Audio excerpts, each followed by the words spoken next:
Il y a énormément de joueurs de poker et d'entrepreneurs qui ne réussissent pas à aller là où ils désirent aller parce qu'ils ont peur du succès.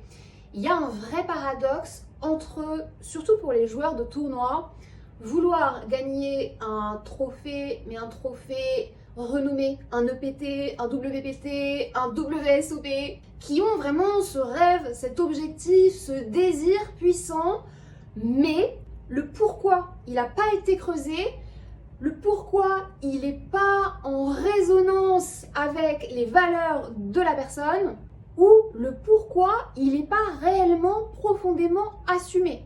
Et il y a aussi ce vrai conflit intérieur des personnes qui ont cette envie de réussir, mais qui ont peur de cette réussite. Et donc du coup, qui bloquent tout. Tu peux avoir envie d'avoir la reconnaissance, d'avoir le succès, d'avoir l'argent qui va avec, mais si ton identité, elle n'est pas programmée pour ça et que ton corps, il n'est pas ouvert à recevoir, tu vas tout bloquer. Tu vas rester au même palier pendant des années et des années tant que tu n'iras pas faire le travail pour débloquer ce plafond de verre. Il y a plusieurs questions à se poser.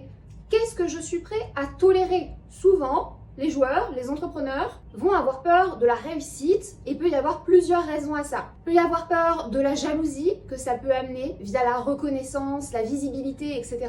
Il peut y avoir peur de perdre des gens, de perdre de la famille, de perdre des amis parce qu'on change de niveau social. Et donc, ça montre une loyauté transgénérationnelle et celle-là, elle est très ancrée. Il peut aussi y avoir une peur, à contrario, d'attirer tout plein de personnes qui vont soit en vouloir qu'à notre argent, soit être là par intérêt, et donc ne plus trop savoir à qui faire confiance, qui sont les vraies personnes qui nous soutiennent vraiment, etc. Il peut y avoir aussi la peur de ce qu'on va recevoir, parce que on va recevoir beaucoup de soutien, beaucoup d'amour, mais comme je l'ai dit précédemment, on va aussi recevoir de la jalousie, de la haine, parfois des insultes, parfois de la méchanceté gratuite, etc. Donc c'est aussi se demander qu'est-ce que je suis prêt à tolérer et qu'est-ce qui ne fera pas partie de ma vie.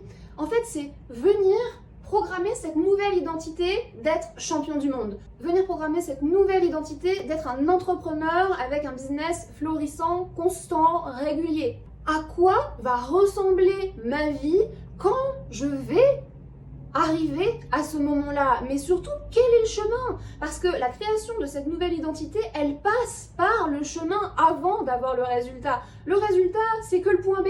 Il y a le point A, il y a le point B. Au milieu, il y a tout un chemin à faire et c'est ça qui est le plus intéressant.